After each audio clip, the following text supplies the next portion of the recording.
Olá, amigos! Mais uma vez estamos aqui nos encontrando para mais uma leitura, do nosso livro Obreiros da Vida Eterna, pelo Espírito André Luiz, psicografia de Francisco Cândido Xavier, A Vida no Mundo Espiritual. Hoje nós vamos ler o item 14, Prestando Assistência. E essa assistência, é no velório de Dimas. Então vamos começar a leitura. Meus companheiros de missão pareciam menos interessados em seguir o caso Dimas durante a noite, inclusive Jerônimo, reservando-se para a continuidade do esforço no dia imediato, quando nos caberia transportá-lo até o abençoado abrigo de Fabiano. Não se verificava o mesmo quanto a mim. Desembaraçando-me dos laços físicos no outro tempo, não conseguira efetuar observações educativas para o meu acervo de conhecimentos. O choque sensorial no transe, para a minha personalidade, ainda desatenta ante as questões do Espírito Eterno, impedira-me a análise minuciosa do assunto. Agora, porém, a oportunidade poderia fazer mais luz em minha alma quanto à posição dos recentes encarnados, antes da imunação do invólucro grosseiro. Essa questão do desencarne do André Luiz, está relatado no livro Nosso Lar, quando ele permanece aqueles anos todos também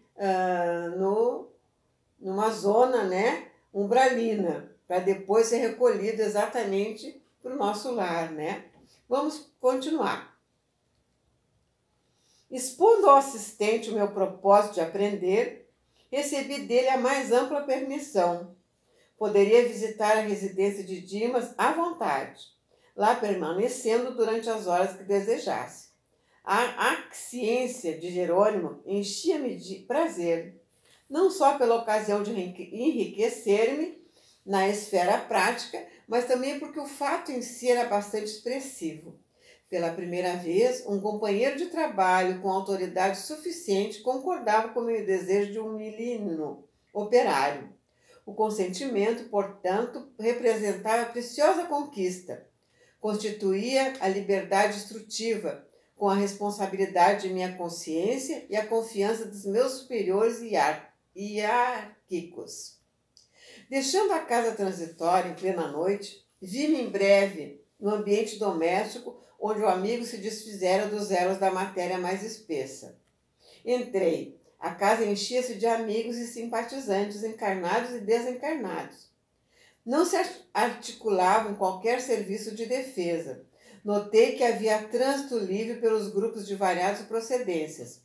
Em recuado recanto, ainda ligado às vísceras, inertes pelo cordão fluídico prateado, permanecia Dimas, no regaço da genitora, ao pé de dois amigos que cuidadosos o assistiam.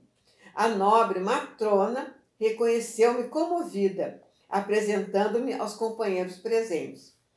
Vamos lembrar que no capítulo anterior é relatado que Dimas não estava totalmente liberto, faltava um último elo para ser concretizado o desencarne, Porque ele ainda precisava, de alguns procedimentos, como vai acontecer aqui nessa trajetória do enterro dele. Mas a mãezinha estava ali presente, amparando ele em todos esses momentos. Então vamos lá.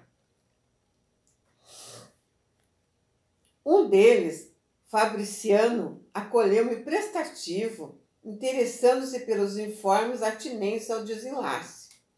Relatei-lhes os trabalhos pormenorizadamente.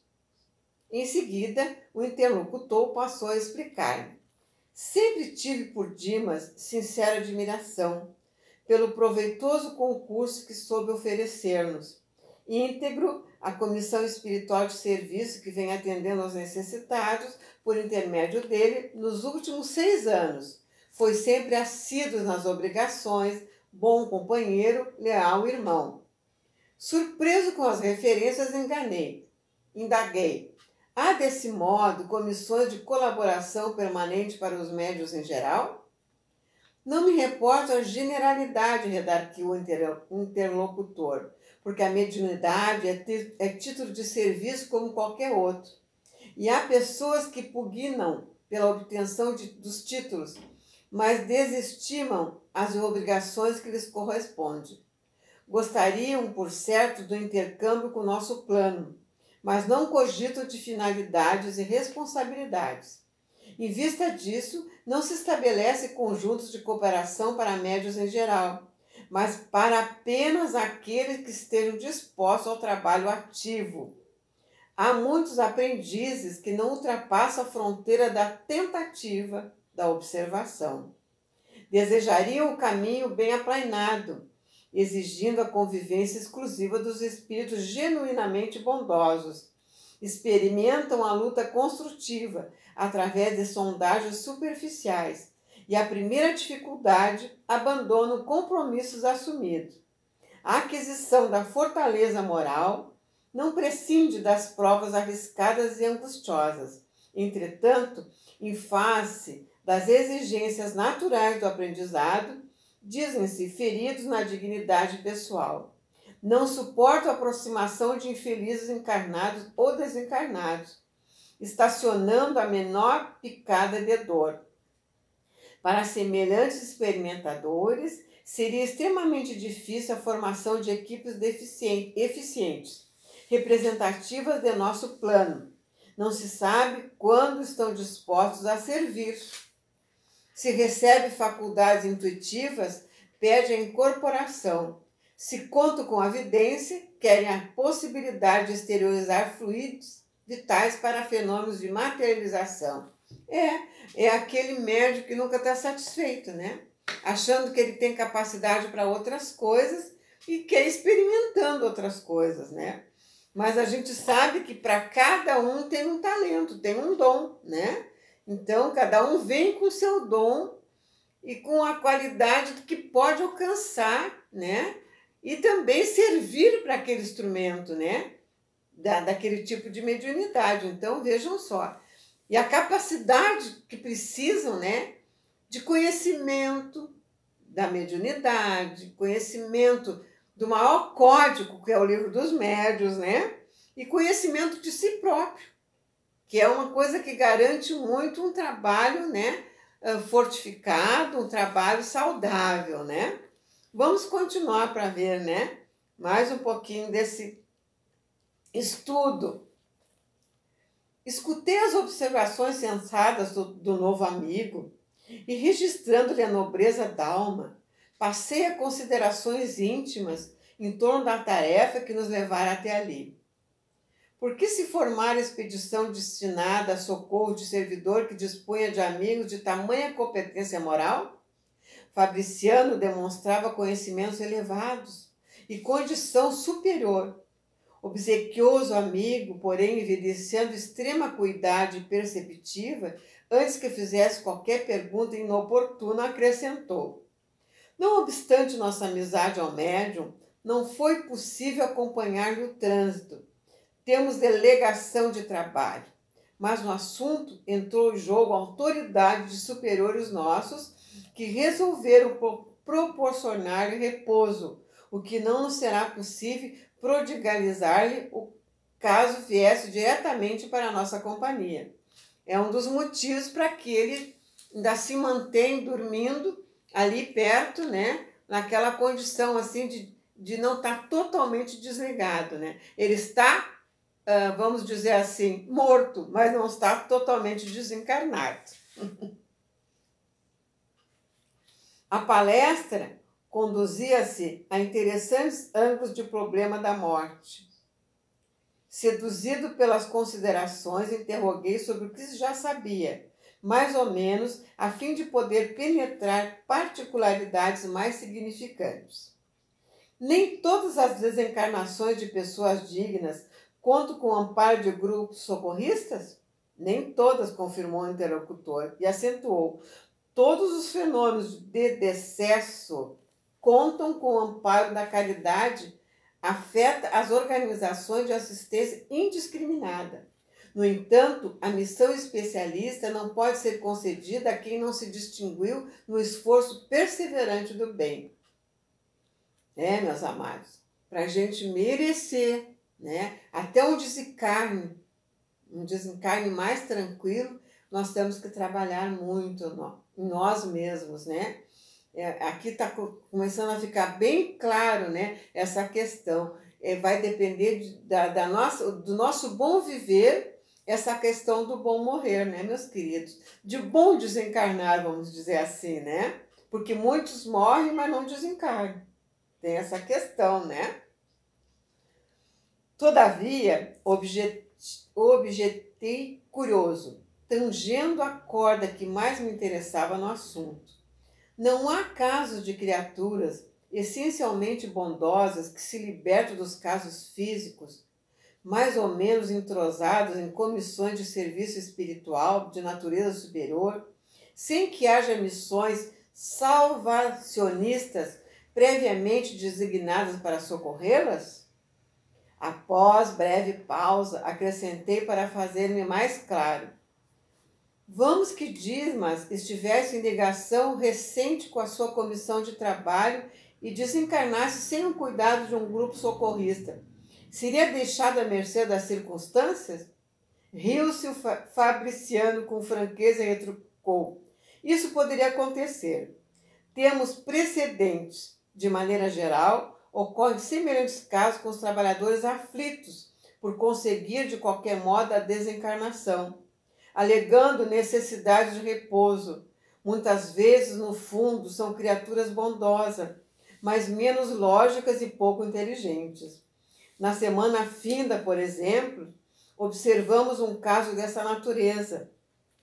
Respeitável senhora, jovem ainda, pelas disposições sadias que demonstrou no campo da benemerência social, foi ligada à dedicada corrente de serviço, organizado por amigos nossos, verificando-se, contudo, pequenas rusgas entre ela e o esposo, e tendo conhecimento da imortalidade da vida, além do sepulcro, desejou a pobre criatura ardentemente morrer.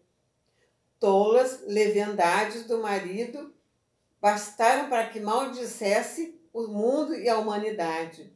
Não soube quebrar a concha do personalismo inferior e colocar-se a caminho da vida maior. Pela cólera, pela intemperança mental, criou a ideia fixa de libertar-se do corpo de qualquer maneira, embora sem utilizar o suicídio direto. Conhecia os amigos espirituais a que se havia unido, mas, longe de assimilar-lhes ajuizadamente os conselhos, repelia-lhes as advertências fraternas para aceitar tão somente as palavras de consolação que lhe eram agradáveis, dentro as demonstrações salutares que lhe endereçavam. E tanto pediu a morte, insistindo por ela, entre a mágoa e a irritação persistente, que veio a desencarnar em manifestação de icterícia complicada, com simples surto gripal. Tratava-se de verdadeiro suicídio inconsciente, mas a senhora, no fundo, era extraordinariamente caridosa e ingênua. Não se recebeu qualquer autorização para conceder-lhe descanso e muito menos auxílio especial. Os benfeitores da nossa esfera, apesar de eficiente intercessão em benefício da infeliz, somente puderam afastá-la das vísceras cadavéricas, há 2 dias, em condições impressionantes e tristes, não havendo qualquer determinação de assistência particularizada por parte das autoridades superiores, e porque não seria aconselhável entregá-la ao sabor da própria sorte. Em face das virtudes potencial que era portadora, o diretor da comissão de serviço a que se filiara a imprevidente amiga recolheu-a por espírito de compaixão em plena luta, e ela se foi, por roldão, a trabalhar por aí, ativamente, em condições muito mais sérias e complicadas. A elucidação atingira-me fundo. Vejam bem, o suicídio inconsciente se dá bem claro aqui quando a pessoa quer morrer para se livrar das dificuldades materiais, né? As dificuldades do seu envolvimento familiar. E isso é muito comum. A pessoa achar que já deu o tempo dela e que agora está na hora de ir, chegou. Mas a gente tem que ter paciência, né? Esperar o tempo de amadurecimento até para o nosso desencarne. Então vejo que bem elucidada está essa questão agora, né? De como temos que ter paciência e, acima de tudo, entender por que acontece essas questões familiares dos nossos desafetos. Paciência e tolerância acima de tudo, né? Vamos continuar para nos esclarecer mais um pouquinho. Informara-me sobre o que desejava. A lei divina, de fato, perfeita em seus fundamentos, é igualmente harmoniosa em suas aplicações. Fabriciano, estampando belo sorriso, aduziu: não frutifica a paz legítima sem a semeadura necessária. Alguém, para gozar o descanso, precisa, antes de tudo, merecê-lo. As almas incrédulas entregam-se facilmente ao desespero, gerando causa de sofrimento cruel. Está aí, para fechar esse nosso pensamento, né, que foi esclarecido, está aí, é isso aí, né? Não frutifica a paz legítima sem a semeadura necessária. Nós só estaremos prontos quando a nossa semeadura estiver pronta. Quando aquilo que nós viemos buscar nessa encarnação nova, né, como estamos aqui agora, quando tudo estiver pronto, aí estará a hora de ir, né?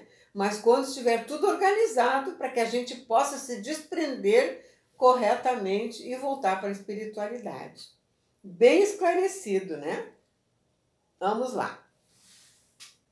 Logo após, contemplando o recém-desencarnado, como indicar que deveríamos centralizar todo o interesse da hora do bem-estar dele, considerou, acariciando-lhe a fronte: nosso amigo repousa agora, terminada a tormenta das provas incessantes.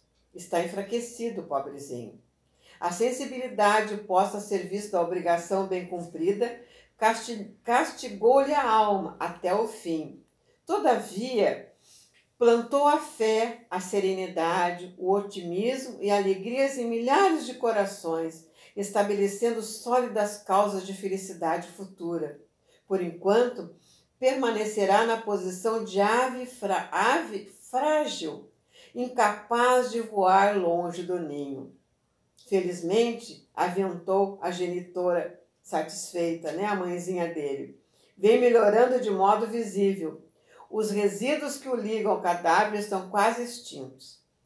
Relanceou o olhar pelos ângulos da modesta residência e acrescentou: se fosse possível receber maior cooperação de amigos encarnados, ser-lhe-ia muito mais fácil o restabelecimento integral. No entanto, cada vez que os parentes se debruçam em pranto sobre os despojos, é chamado ao cadáver, com prejuízo para a restauração mais rápida.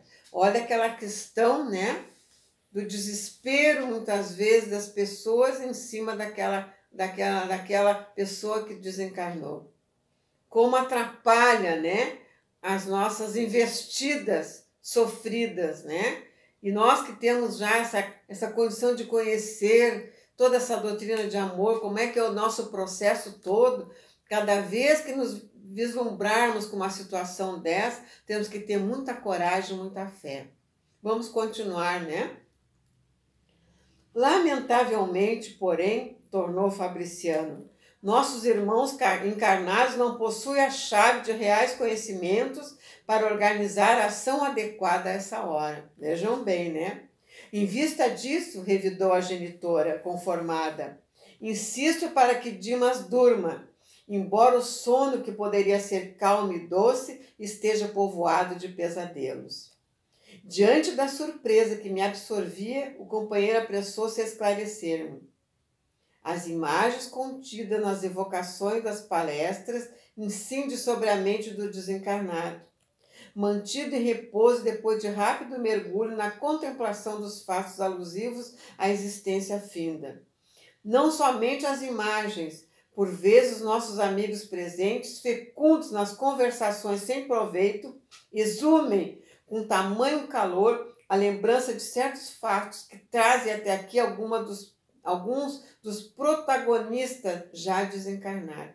Vejam bem, até as conversas, né? Até as conversas que nós vamos ter naquele ambiente ali onde está sendo mantido, né? O velório, como está aqui, né? Nós temos que cuidar muito, nós temos que estar em prece num horário, num momento desse, não trazendo assuntos, né? As afirmações ouvidas incitaram-me à curiosidade. Fabriciano, entanto, desejando prodigalizar-me experiência direta, aconselhou: espere alguns minutos na sala contínua, onde os despojos recebem a visitação. Obedeci. O velório apresentava um aspecto usual: flores perfumadas, semelhantes sisudos e conversações discretas. Ao pé do cadáver, propriamente considerado, os amigos sustentavam reserva e circunspecção. A poucos passos, todavia, dava-se asas ao anedotário vibrante, em torno do amigo em trânsito para outro mundo. Pequenas e grandes ocorrências da vida do morto eram lembradas com graça e vivacidade. Acerquei-me da roda compacta em que se falava a respeito dele. Certo rapaz dirigiu-se a cavalheiro muito idoso e perguntou: Coronel, recebeu a conta? Vejam bem o assunto que foi trazido ali no pé do morto. Vejam bem, né? Por essa razão, ele está dormindo para que não tenha ouvidos a essas questões. Viu só? E nós temos responsabilidade dessas questões, né? Do nosso comportamento diante do desencarne dos outros, né?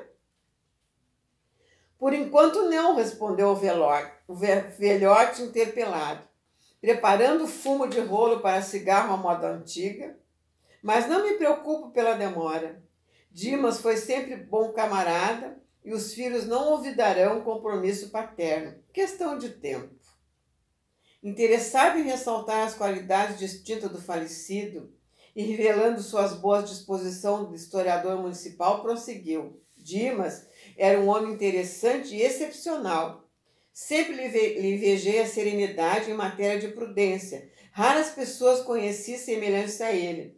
É verdade que nunca dei estudos espiritistas, mas confesso que ao lhe observar a maneira de proceder, sempre desejei conhecer a doutrina que lhe formava o caráter. Até aí, tudo bem. Embora a invocação dos débitos do morto, o credor apenas pronunciava a palavra de estímulo e paz. Todavia, no estado atual da educação humana, é muito difícil alimentar por mais de 5 minutos conversação digna e cristalina numa assembleia superior a 3 criaturas encarnadas. Realmente, né, é difícil. Então vejam só, né, a dificuldade dessa questão, né? Vamos continuar. O comentarista modificou o diapasão da voz, olhando na direção do cadáver e observou em tom confidencial: poucos homens foram de boca segura como este.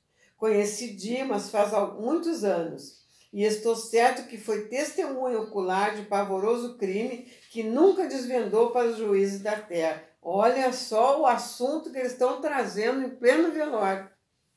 Vejam só que coisa forte, né? Após ligeira pausa, acendeu o cigarro e perguntou, reaguçando a curiosidade dos ouvintes: nunca souberam? Os presentes mostraram silenciosa negativa. Vai para 30 anos, continuou o narrador. Dimas residia ao lado da nobre família que guardava consigo valiosos patrimônios da coletividade. relativamente à orientação pública. Desse agrupamento doméstico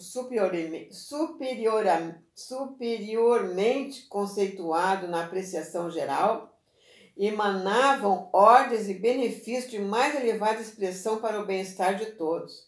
Como não ignoro, há 3 decênios, a vida no interior ainda conservava expressiva herança do Brasil imperial. A economia centralizada mantinha a Casa Grande simbólica, onde se traçavam roteiros para o serviço popular. Situado na vizinhança de residência feudal como essa, nosso amigo levava a existência humilde de trabalhador, organizando o futuro de homem de bem. O cavalheiro, insciente dos problemas do espírito, enunciou nomes, relacionou datas e lembrou ligeiramente certos pormenores, prosseguindo com maliciosa jocosidade.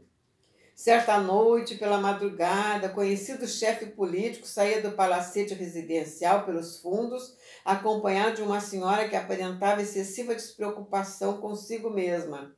Ao despedir-se com intempestiva manifestação de afeto, terminado o estranho adeus e vendo-se sozinho, o Dom Juan deu alguns passos para a retirada. Espiou cauteloso em torno e ia continuar a marcha quando reparou que alguém lhe observava a intimidade com a esposa do respeitável amigo. Era modestíssimo operário, que talvez estivesse ali por força das circunstâncias inapreciáveis.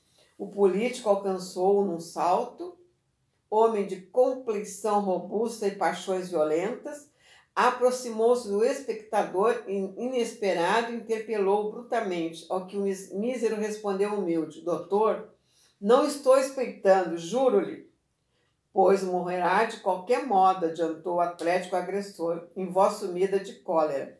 Agarrou-o pelo jaleco e acentuou de dentes cerrados: vermes que perturbam devem morrer. Não me mate, doutor, não me mate, rogou o infeliz. Tenho mulher e filhos, saberei respeitá-lo.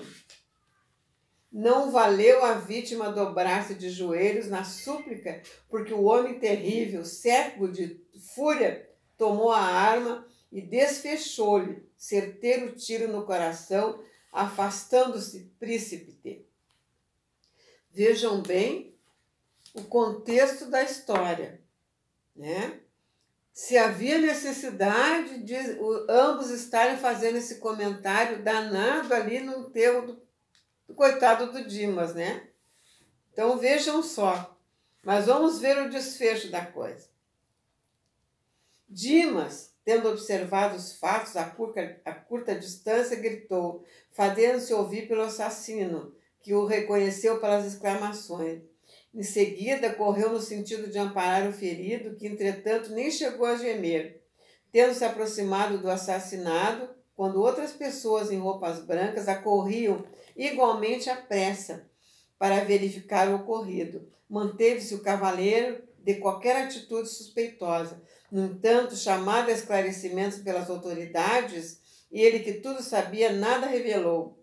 Protegeu o morto nos funerais, dispensou-lhe extremos cuidados, extensivos à família, portou-se como cristão fiel, esquivando-se, contudo, ao fornecimento de qualquer indício para que o criminoso fosse capturado. Alegando desconhecer qualquer minúcia dos fatos que deram motivo do acontecimento, e o caso policial foi encerrado na suposição de latrocínio. A única testemunha que era ele considerava preferível o silêncio ao escândalo, que traria enormes dissidências domésticas e sociais. O narrador fixava os despojos e acentuava: boca segura, não conhecia homem mais discreto. Homem que era um bom espírita. Dentro da capacidade, do conhecimento dele, ele se calou. E é assim que tem que ser, né, meus amados? Nós não temos que nos envolver com certas coisas dos outros, né? Ele estava certíssimo, guardou o segredo, ficou quieto e nem no depoimento ele declarou o que ele sabia realmente, né? Se é que é verdade isso que ele está relatando, né? Se ele assistiu tudo isso mesmo. Mas vamos lá. Certo ouvinte indagou o brejeiro, mas, coronel, como veio a saber das particularidades se Dimas não chegou a denunciar? O interpelado fez um gesto de franca satisfação e acrescentou: vontade dar boas amizades com os sacerdotes, meu velho amigo o padre F., que Deus guarde, contou-me o fato sumamente impressionado. Ouviu o assassino em confissão antes da morte dele e obteve todos os pormenores da obscura ocorrência. O homicida, cuidadoso na exposição das faltas, não esqueceu de nomear Dimas ao vigário como exclusiva testemunha do pecado mortal cometido. O padre, contudo, excelente amigo, cheio de experiência do mundo, não trouxe o caso a público. As pessoas envolvidas no drama deixaram descendência distinta e seria crueldade rememorar acontecimento tão triste. Graças a Deus que o padre, né, só contou para ele, né? Não espalhou isso, né? Graças a Deus o padre também teve consciência, né? Isso aí, vamos lá. O narrador estampou curiosa expressão no rosto e rematou, apagando o cigarro. Tudo passa. Morreram a vítima, a adúltera, o assassino, o confessor e agora a testemunha. Certo haverá lugar, fora deste mundo, para fazer-se a justiça. Nesse momento horrível, figura seguida de outras, não menos monstruosas, surgiu de inesperado. Acercando-se do leviano comentador, ouviu-lhe ainda as últimas palavras, sacudiu e gritou: sou eu o assassino. Que quer você de mim? Por que me chama? É juiz? Vejam bem o que ele chamou, né? Exatamente o espírito que já estava ali, né, desencarnado, mas pelas vibrações ele foi chamado, né, e chegou ali para se defender, né? Olha só. O narrador não enxergava o que via, mas seu corpo foi atingido por involuntária estremeção, que arrancou o abafado sorriso dos presentes. Logo após, o homicida desencarnado, atraído talvez pelo cheiro forte das flores reunidas na essa improvisada, teve a perfeita noção do velório. Abalou-se, precipitado, pondo-se na contemplação do morto. Reconheceu, estampou um gesto de profunda surpresa, ajoelhou-se e gritou: Dimas, Dimas, pois também tu vens para a verdade? Onde estás, bom amigo, que me velaste a falta com o véu da caridade sem limites? Socorrei-me, estou desesperado. Onde encontrarei minha vítima para suplicar o perdão de que necessito? Ajuda-me ainda, tem compaixão. Deves saber o que ignoro. Socorre-me, socorre-me. Ao lado do infeliz em rogativa, diversas entidades sofredoras permaneciam estáticas, mas Fabriciano surgiu inesperadamente e ordenou aos invasores afastamento imediato. Olha só, meus amados, o compromisso de um relato desse, né? O que não pode causar, nesse momento, um comentário mal colocado numa hora indevida, atraindo entidades, né, para aquele ambiente. Vejam só, né? Ainda bem que a espiritualidade superior estava ali firme, né, para amparar toda a questão do Dimas, né, e limpar aquele ambiente, né? Limpa a câmara, o novo amigo dirigiu-se a mim observando. Garanto que esse grupo entrou nessa casa por invocação direta. Narrei-lhe, impressionado, o que vira. Ouviu-me calmamente e ponderou. A observação feita por nós mesmos é sempre mais valiosa. Dimas não obstante dedicado à causa do bem, compelido a grande esforço de cooperação na obra coletiva, descuidou-se de incentivar a prática metódica da oração em família, no santuário doméstico. Por isso tem defesas pessoais, mas a residência conserva-se à mercê da visitação de qualquer classe. A elucidação era significativa. Comecei a compreender a razão do sentimentalismo prejudicial da família inconformada, desejando, porém, fixar o aprendizado da noite sobre assunto atinente à desencarnação, e perguntei, nosso amigo recém-liberto terá ouvido a súplica do irmão desventurado? Geme sob terrível pesadelo nos braços maternos, explicou Fabriciano solícito, ao recordar o fato relatado. Desde alguns minutos acompanhamos a agitação dele, reparando que recebia choques desagradáveis através do cordão final. Ouvindo e vendo os quadros evocados? Insisti perguntando. Não chegou a ver nem ouvir integralmente, em face da perturbação espontânea, mas vislumbrou, sentiu, oprimiu-se e torturou-se, prejudicando a reconquista de si mesmo. As forças mentais estão revestidas de maravilhoso poder. Vejam bem, meus amados, que consequência pode trazer para uma pessoa que está desencarnando, ou desencarnada recente, um assunto em relação a ela nesse momento. Ainda mais que naquela época se fazia ainda, os velórios na própria casa, E veja ali a falta de oração da família, Que foi um descuido só que ele teve, De não trazer a família para orar, E nesse momento a necessidade que seria estar em todos eles, orando em prece naquele momento ali que ele estava, se libertando. Vamos continuar. Indicando os grupos que continuavam conversando, acentuou sem aspereza. Nossos amigos da esfera carnal são ainda muito ignorantes para o trato com a morte. Ao invés de trazerem pensamentos amigos e reconfortadores, preces de auxílio e vibrações fraternais, atiram o recém-desencarnado as pedras e os espinhos que deixaram nas estradas percorridas. É por isso que, por enquanto, os mortos que entregam despojos aos solitários necrotérios da indigência são muito mais felizes. Sim, não tem ninguém de testemunha para trazer assunto nenhum, está bem claro aqui. Os necrotérios da indigência são muito mais felizes, porque eles estão lá sem ninguém atiçar o passado da criatura. Vamos lá.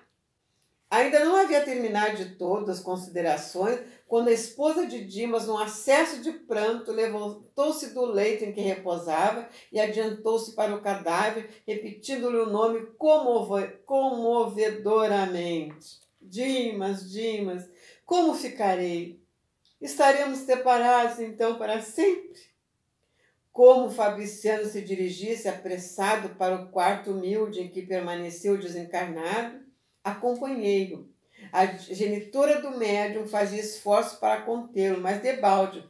Pelo fio prateado, estabelecera vigoroso contato entre ele e a companheira, porque Dimas se ergueu cambaleando, apesar do carinho materno. Estava lívido, semilouco. Avançou para a sala mortuária, rogando paz, mas antes que pudesse aproximar-se muito dos despojos, Fabriciano aplicou energias de prostração na esposa imprudente, que foi novamente conduzida ao leito, agora sem sentidos. Enquanto Dimas voltava ao regaço maternal, menos aflito. O amigo esclareceu-me sereno. Há situações em que o drástico deve ser medida inicial. Nosso irmão muito fez pela harmonia dos outros durante a existência e merece libertação pacífica.